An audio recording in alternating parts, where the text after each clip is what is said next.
Shrimati Ranjit Ranjan. 10 minutes. धन्यवाद sir. 10 minutes. Thank you sir. एक महिला होने के नाते मैं आशा करूंगी कि आप 5 मिनट आप अपनी तरफ से मुझे देंगे, और मैं सत्ता पक्ष को भी कहूंगी कि आज महिलाओं का दिन है। मैं होम मिनिस्टर साहब से रिक्वेस्ट करती हूं कि 5 मिनट आप अपनी तरफ से मुझे दीजिएगा, अपनी पार्टी से दीजिएगा। सबसे पहले मैं महिला रिजर्वेशन बिल का स्वागत करती हूं।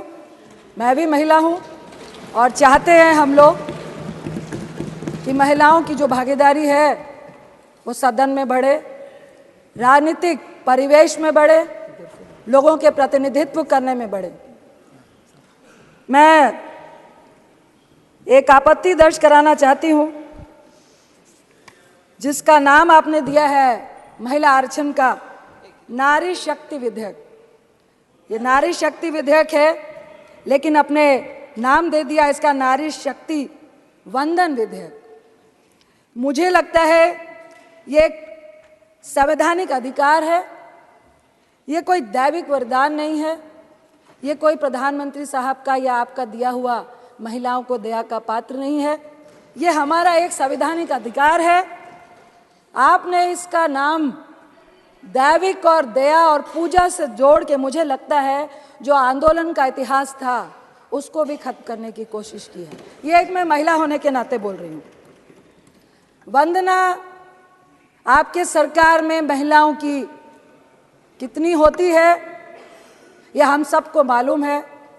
वंदना हम महिलाओं की, सत्ता पक्ष हो या विपक्ष में हो, जितनी भी पुरुष मानसिकता है, महिलाओं की वंदना इतिहास गवाह है कि जब जब आपको शक्ति की जरूरत होती है, जब जब आपको सत्ता पाने की जरूरत होती है, जब जब आप विजय की आशा रखते हैं, तब आप एक महिला को देवी बनाकर उसकी पूजा करने लगते हैं, वंदना करने लगते हैं।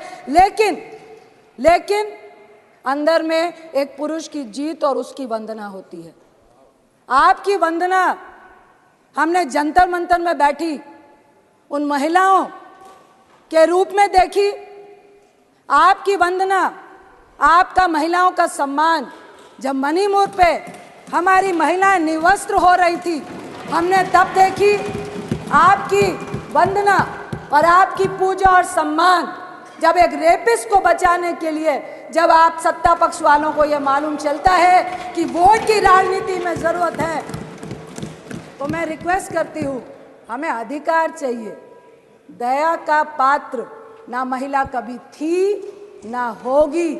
यह हमारी करुणा है, हमारी ममता है कि हम आपको, अपने आप को आपके सामने दया का पात्र बनने देते हैं, क्योंकि हमारे में इतनी करुणा है। हम आज इस नए सदन में बैठे हुए हैं। मैं प्रशंसा करती हूँ, बहुत अच्छा है, लविश है, लेकिन एक बात जरूर कहूँगी, जो पुराना सदन है वो घड़े का पानी है और ये जो नया है रेफ्रिजरेटर का पानी है। और घड़े के पानी की जो महक होती है ना, वो ज़िंदगी सालों सालों तक हम भूल नहीं पाते हैं। बस इतना फ़र्क है, ये आपको भी सोचना पड़ेगा कि आखिर ये फ़र्क इस पुराने बिल्डिंग और नए बिल्डिंग में क्यों है। मैं ज़रूर बोलूँगी कि आप महिलाओं के अधिकार की बात कर रहे हैं।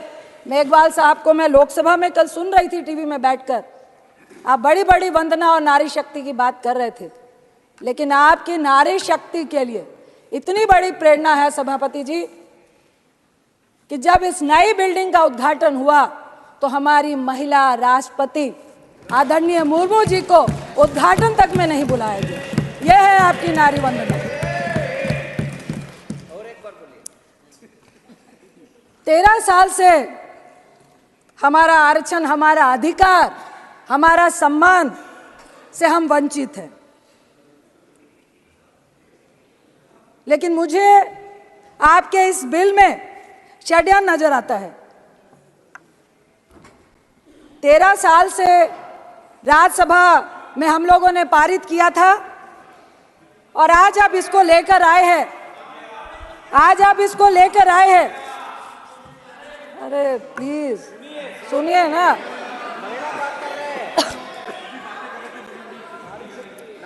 आज आप इसको लेकर आए हैं 9.5 साल के बाद। 2014 में आप सत्ता में आए, आपके मैनिफेस्टो में था महिला आरक्षण देना है। 9.5 साल क्यों लग गए? मेरा पहला सवाल आपसे यही है। दूसरा सवाल, महिला आरक्षण के लिए आपको स्पेशल सत्र बुलाने की जरूरत क्यों पड़ गई? प्रचार करना था।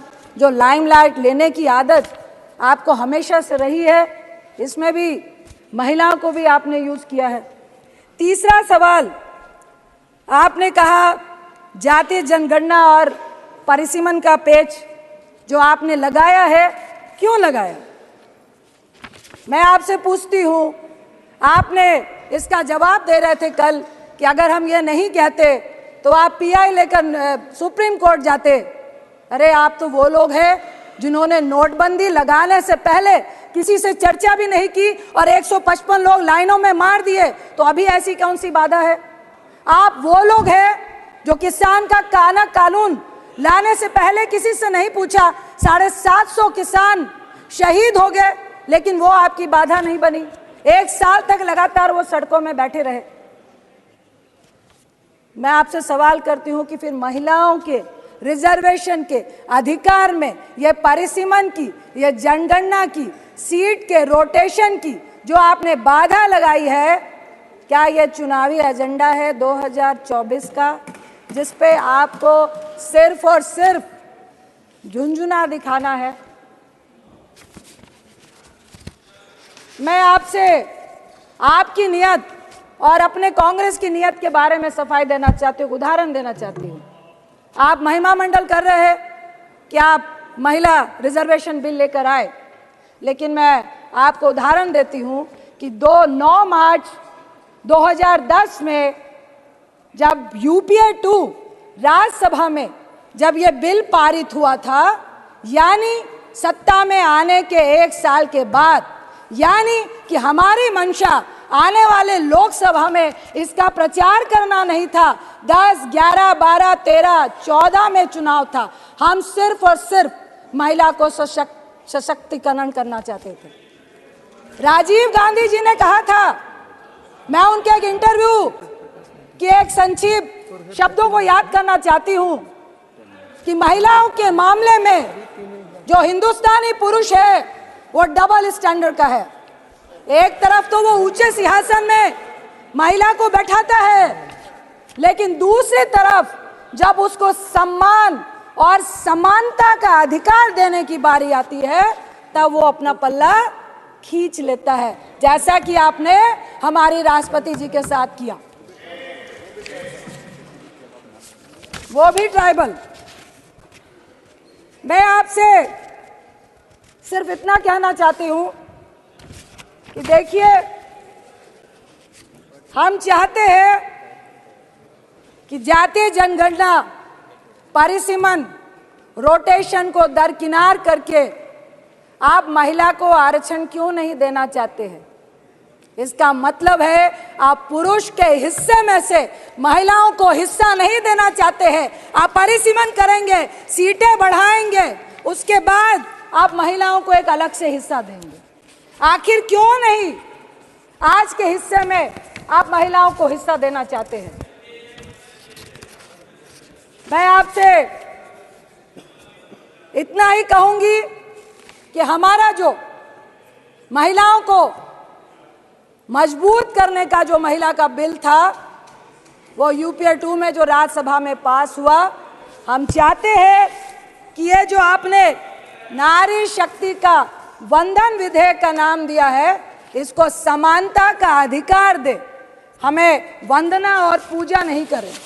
इसके साथ मैं आपसे जरूर कहूंगी कि हम चाहते हैं कि ये बिल पास हो, SC ST के साथ ओबीसी महिलाओं को भी अधिकार मिले, क्योंकि हमारी और आपकी जैसी महिलाएं संघर्ष करके आई हैं, कल भी आ जाएंगी।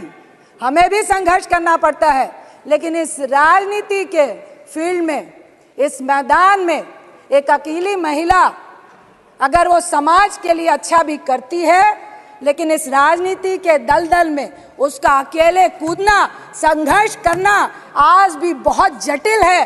क्योंकि अगर महिला मजबूत है, आपके साथ कंधे से कंधा मिलाकर चलना चाहती है, अपनी राय रखना चाहती है, वो जो पुरुष मानसिकता है उसको गवारा नहीं है।